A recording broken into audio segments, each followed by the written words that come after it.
Halo teman-teman semuanya, perkenalkan, saya Lucky Armaya Sitohang dengan NPM 2213031059 merupakan mahasiswa pendidikan ekonomi angkatan 2022. Di sini, saya akan memberikan ilmu ataupun materi yang sangat bermanfaat bagi rekan-rekan semuanya mengenai ekonomi publik. Dan tugas ini tuh merupakan ujian tengah semester dari mata kuliah ekonomi publik yang diampu oleh Ibu Fani Ramawati SPD MPD beserta Ibu Fiarika Dwi Utari MPD. Untuk materi yang akan saya paparkan untuk teman-teman semuanya terdiri dari 3 poin. Yaitu untuk poin yang pertama, itu materi mengenai barang publik dan juga barang privat.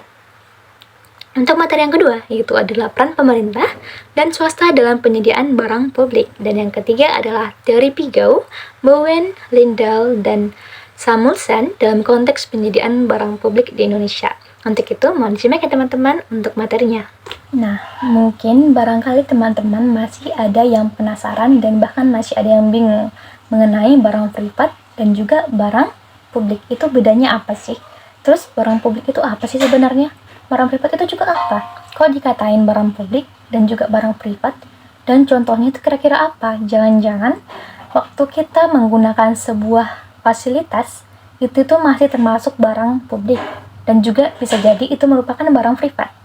Dan bahkan kita masih tidak tahu apa saja itu contoh dari barang publik dan barang privat. Padahal itu sehari-hari sering kita gunakan. Untuk itu, kita simak dari materi kita.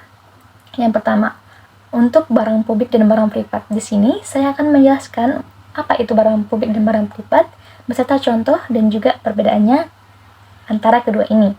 Jadi teman-teman semuanya, barang publik itu adalah barang ataupun jasa yang disediakan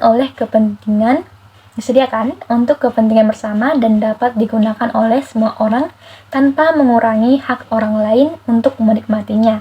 Sementara untuk barang privat itu merupakan barang yang hanya bisa digunakan oleh seseorang atau kelompok tertentu dan penggunaannya dapat mengurangi manfaat bagi orang lain. Nah, terus ciri-cirinya bagaimana tuh caranya biar tahu apa sih cirinya dari barang publik dan juga barang privat? Kenapa ada bedanya gitu? Jadi, untuk ciri-cirinya itu barang publik dan juga barang privat ada 2 ciri-ciri masing-masingnya. Untuk barang publik tersendiri, ciri-cirinya itu ada non-rivalry dan juga non-exchangeability. Jadi, untuk non-rivalry ini tuh merupakan penggunaan oleh salah satu orang yang tidak mengurangi manfaat bagi orang lain. Untuk non-exchangeability ini tidak bisa melarang orang lain untuk menggunakannya. Seperti itu. Dan untuk barang privat tersendiri juga memiliki 2 cirinya. Yang pertama ada rivalry dan juga exchangeability. Kebalikan dari barang publik. Jadi, tadi di barang publik dia penggunaannya oleh satu orang dan sekarang di barang privat juga penggunanya satu orang namun menggunakan barang yang sama, tidak menggunakan barang yang sama seperti itu. Untuk contoh dari kedua barang ini yaitu untuk barang publik tersendiri mungkin sudah sering kita gunakan sehari-hari. Bahkan kita jika keluar dari rumah atau bahkan maupun kemana-mana. Jadi kita sudah sering menggunakannya. Contoh kecilnya itu seperti penerangan jalan umum. Mungkin teman-teman semuanya pada saat malam hari berkendara itu pasti ada lampu di jalanan. Itu tuh merupakan fasilitas umum dan merupakan contoh dari barang publik tersendiri. Dan untuk yang kedua, udara bersih. Nah, udara bersih itu semuanya itu dapat menggunakan dan memanfaatkannya. Kita bisa menghirup udara bersih bersama-sama tanpa harus membayar. Itulah contoh salah satu dari barang publik. Untuk yang kedua ada keamanan dan pertahanan negara seperti keamanan dari polisi. Mungkin rekan semuanya bisa melihat bahwa sering di jalan itu ada polisi yang baik itu polisi lalu lintas atau polisi bagian untuk memeriksa atau saat ada kasus dan lain sebagainya. Layanan itu merupakan barang publik yang dapat dinikmati oleh semua orang seperti itu. Sedangkan untuk barang privat tersendiri contohnya itu seperti atau membeli makanan ataupun rumah itu merupakan barang privat dan dinikmati oleh kita sendiri gitu. Seperti tadi makanan, mobil ataupun rumah. Dan untuk perbedaan utamanya, jadi ada perbedaan antara barang publik dan barang privat seperti sama halnya dengan pengertiannya. Jadi perbedaan utama itu terletak dari cara penggunaan dan juga siapa yang bisa menikmatinya. Jadi barang publik itu dinikmati secara bersama-sama tanpa mengganggu orang lain dan umumnya disediakan oleh pemerintah untuk kesejahteraan umum. Sedangkan jika barang privat hanya bisa dinikmati oleh pemiliknya saja. Ya, seperti tadi, makanan, pakaian, rumah, mobil, dan sebagainya.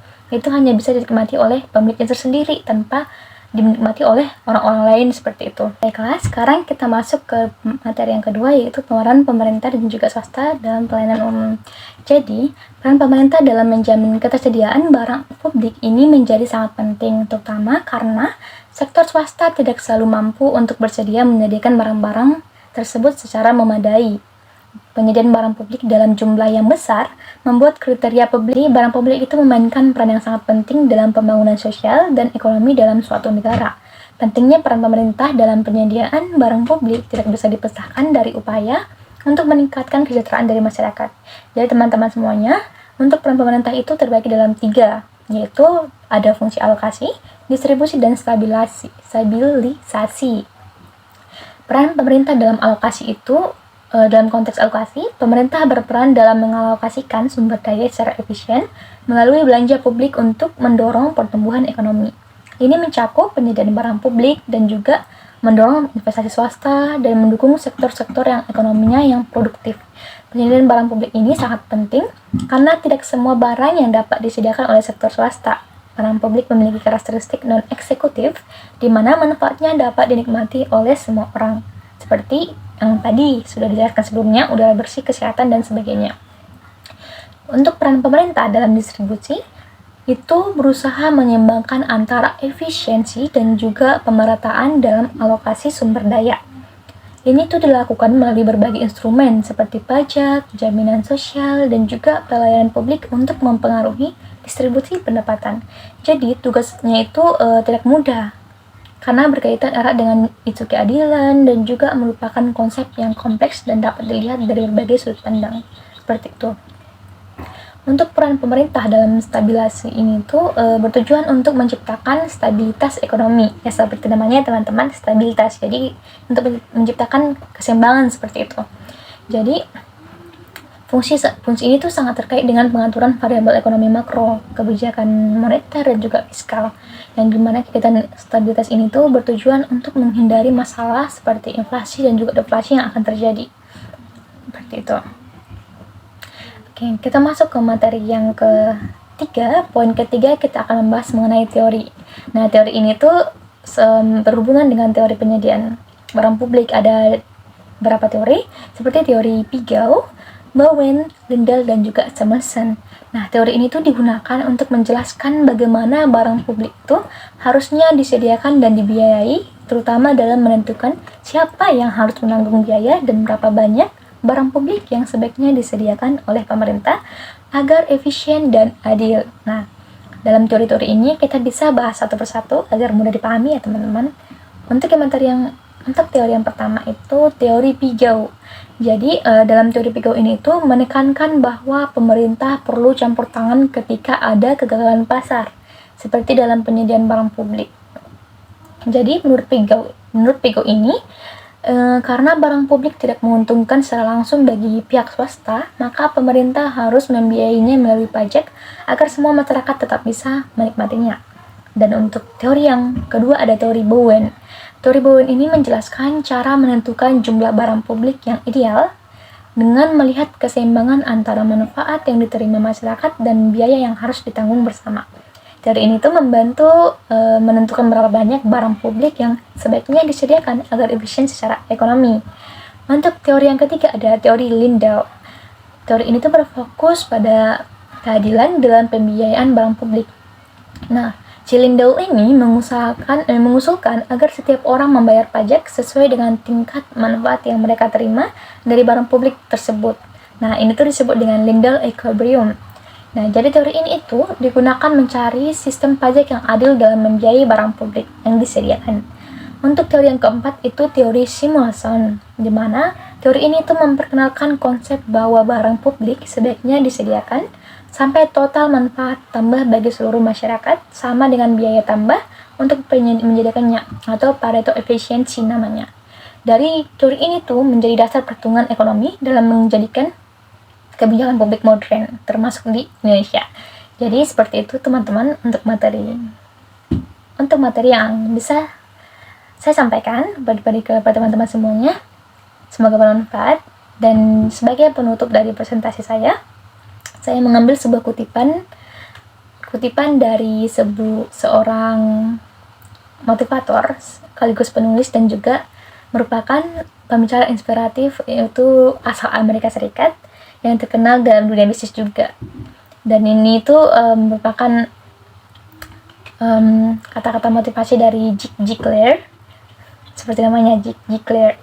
Jadi untuk motivasinya dia mengatakan bahwa kamu tidak perlu menjadi luar biasa untuk memulai, tapi kamu harus memulai untuk menjadi luar biasa. Jadi teman-teman, kita harus menjadi seorang yang luar biasa dulu untuk memulai suatu hal. Tapi kita harus memulai suatu hal itu untuk menjadi orang yang sangat luar biasa. Seperti itulah kira-kira kata Zig Ziglar. Seperti itulah kira-kira kata-kata dari Zig Ziglar ini. Jadi teman-teman, semoga bermanfaat ilmunya, dan semoga kata-kata kutipan motivasi ini membuat teman-teman menjadi semangat untuk memulai sebuah hal baru tanpa harus menunggu kamu menjadi siapa terlebih dahulu. Terima kasih teman-teman semuanya, saya tutup. Saya Lukia Mestoha, pamit undur diri.